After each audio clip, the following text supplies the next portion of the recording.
my YouTube channel.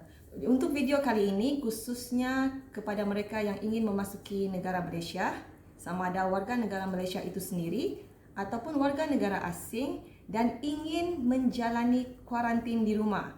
Jadi di sini saya akan kongsikan informasi berkaitan dengan home quarantine application ataupun permohonan menjalani kuarantin di rumah. Tapi sebelum itu guys, bantu support channel ini dengan subscribe, like, share dan komen agar channel ini bisa berkembang. Jadi guys, sebelum mengisi permohonan untuk menjalani kuarantin di rumah, anda perlu tahu terlebih dahulu apakah kriteria yang dipertimbangkan oleh pihak HSO untuk menjalani kuarantin di rumah. Yang pertama, mempunyai rumah atau tempat kediaman di Malaysia. Yang kedua, keputusan negatif dalam ujian saringan pengesanan jangkitan COVID-19 RT-PCR. Yang ketiga, telah menerima imunisasi lengkap COVID-19. Itu telah menerima vaksin lengkap. Yang keempat, rumah dan tempat kediaman adalah bersesuaian berdasarkan penilaian risiko berdasarkan perkara ini. Jumlah orang yang tinggal dalam rumah tersebut. Adakah dalam rumah tersebut terdapat warga emas, budak di bawah 12 tahun, orang yang mempunyai penyakit kronik, ataupun terdapat ibu mengandung yang tinggal dalam rumah tersebut. Juga bilangan bilik mandi ataupun tandas, bilangan bilik dalam rumah tersebut, dan juga bilangan bilik yang mempunyai yang bersambung dengan bilik mandi. Oleh itu, jika anda memenuhi kriteria yang saya sebutkan tadi, anda bolehlah memohon permohonan rasmi dengan memohon di portal Home Quarantine Application di pautan link ini, ataupun anda boleh klik di bahagian deskripsi. Saya letakkan link tersebut. Dan hantar 4 hingga ke 10 hari sebelum tarikh ketibaan di Malaysia. Maksudnya sebelum tarikh keberangkatan kamu daripada negara asal. Okey guys, terdapat 5 bahagian yang perlu diisi ya. Tapi sebelum itu, sebelum mula mengisi, pastikan alamat email anda itu aktif. Kerana anda akan menerima tag number, TSC number yang akan dikirimkan ke email anda, dan anda perlu masukkan tag number tersebut di semasa permohonan dalam masa 2 minit. 2 minit saja guys. Yang kedua, permohonan perlu dikemukakan 4 hingga 10 hari sebelum tarikh ketibaan di Malaysia, iaitu sebelum kamu berangkat ke Malaysia. Sudah perlu buat ya, 4 hingga 10 hari. Estimasi masa dia tu. Kerana permohonan yang diterima oleh pihak HSO itu terlalu banyak. Kemudian, semua dokumen yang diupload, dimuat naik, semua lampiran itu perlu jelas. Perlu jelas dan maklumat tersebut boleh dibaca. Jangan pula diupload benda tu adalah kabur dan susah dibaca. Kemudian yang keempat, maksimum 10 orang yang dibenarkan bagi setiap permohonan. Jadi jika lebih, anda perlu mengemukakan permohonan yang baru. Yang kelima, pastikan maklumat yang diberikan itu adalah benar dan betul. No tipu-tipu tahu. Kemudian semua medan yang bertanda bintang merah adalah wajib diisi. Juga disarankan kepada anda semua menggunakan Google Chrome browser, dan tolong ataupun silakan disable ataupun off, matikan pop-up blocker agar semasa anda membuat permohonan tidak ada tergendala ataupun tidak ada gangguan. Jom kita masuk ke bahagian A. Bahagian A, applicant information, itu maklumat pemohon. Perlu kemukakan nama penuh, nombor telefon, nombor pasport, kemudian email address. Kemudian tarikh ketibaan di Malaysia. Kemudian di situ akan ada type of application. Dia ada 5 ya. Home quarantine, hospital quarantine, early release, emergency travel, home quarantine, dan test and release official visit. Okay. Jadi anda perlu pilih di situ. Dan di bawah itu akan ada I am traveler. Jadi anda perlu klik tick I am a traveler. Okay. Masuk bahagian B.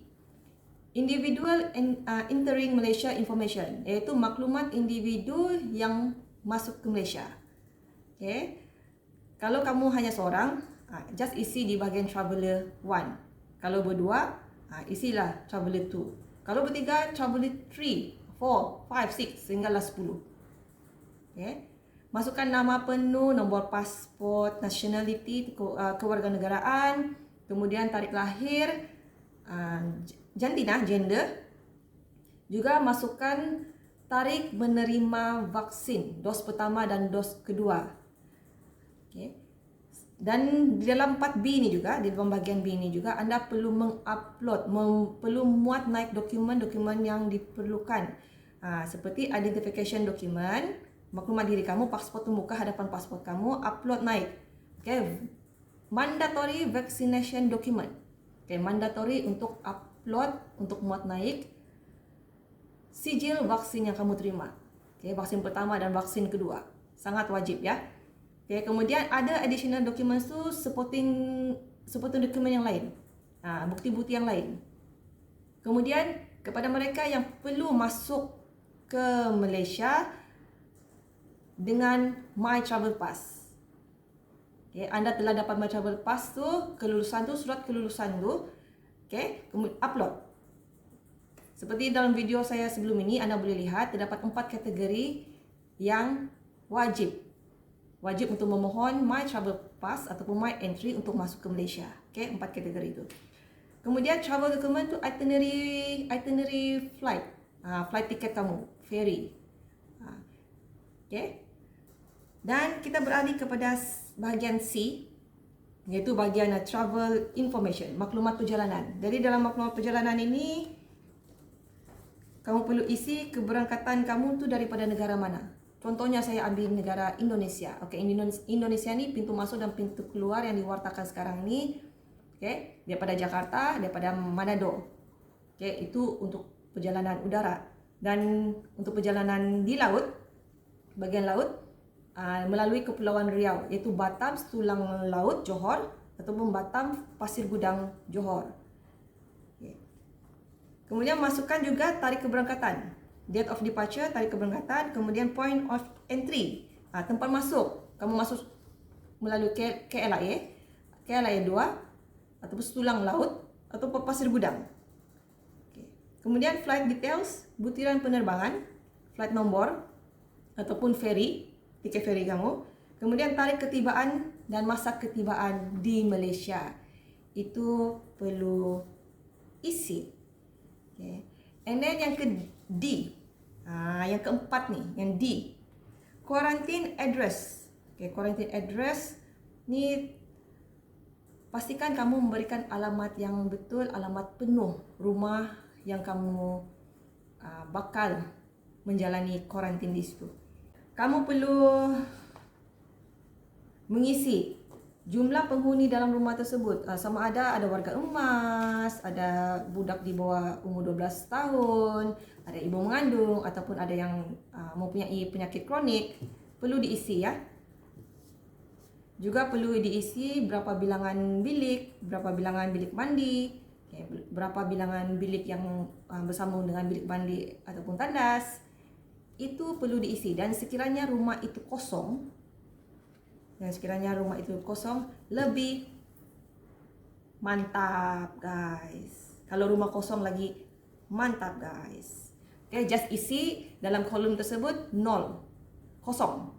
Letak semua kosong. Kalau rumah itu memang kosong, letaklah dalam kolom tersebut kosong, 0. Kemudian di bahagian E. Bahagian E ni declaration, pengisytiharaan. Okay, ini kamu kena tik di situ. Okay, I have read and agreed. Saya telah baca dan saya bersetuju dengan pernyataan yang saya berikan di atas.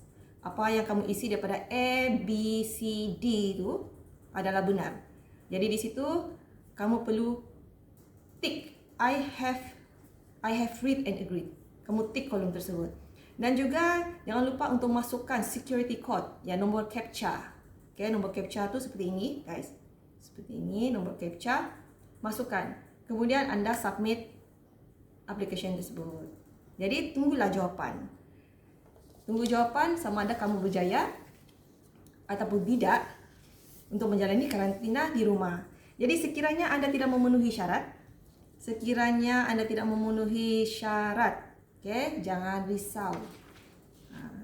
Jangan risau, jangan susah hati. Anda juga tetap boleh masuk ke Malaysia dan menjalani kuarantin, wajib di stesen kuarantin yang diwartakan oleh kerajaan. Okay, itu hotel. Tetapi dengan tanggungan sendiri, kos bayaran RM150 sehari. Tetapi bagi kepada mereka yang berjaya, tahniah diucapkan kerana berjaya untuk menjalani kuarantin di rumah. Dan jangan lupa untuk cetak email kebenaran kuarantin di rumah. Dan itu akan dilihat semasa anda berada di pintu masuk nanti. Tembok kuarantin wajib bagi yang datang daripada luar negara masuk ke Malaysia. Tembok kuarantin wajib 7 hari bagi mereka yang telah lengkap dos vaksin dan 10 hari bagi mereka yang belum vaksin ataupun tidak lengkap dos vaksin. Dan juga untuk bayaran ujian saringan COVID-19 adalah percuma kepada warga negara Malaysia, ya. Kepada warga Malaysia sahaja, percuma. Tetapi kepada bukan warga negara, kos itu perlu ditanggung sendiri. Dan pembayaran itu boleh dibuat melalui Safe Travel, ini safetravelmyeg.com. Saya juga ada letakkan di deskripsi saya, boleh klik di pautan tersebut. Ya, boleh bayar sebelum masuk ke Malaysia ataupun anda juga boleh bayar di kaunter pembayaran yang disediakan semasa ketibaan nanti. Jadi guys, semoga informasi yang saya kongsikan ini dapat membantu anda dalam mengajukan permohonan untuk berkuarantin di rumah. Oleh itu, sekali lagi saya mohon daripada anda semua untuk terus support channel ini dengan subscribe, like, komen dan share agar channel ini bisa berkembang. Salam sayang daripada saya, Jo James My Video. Dadah!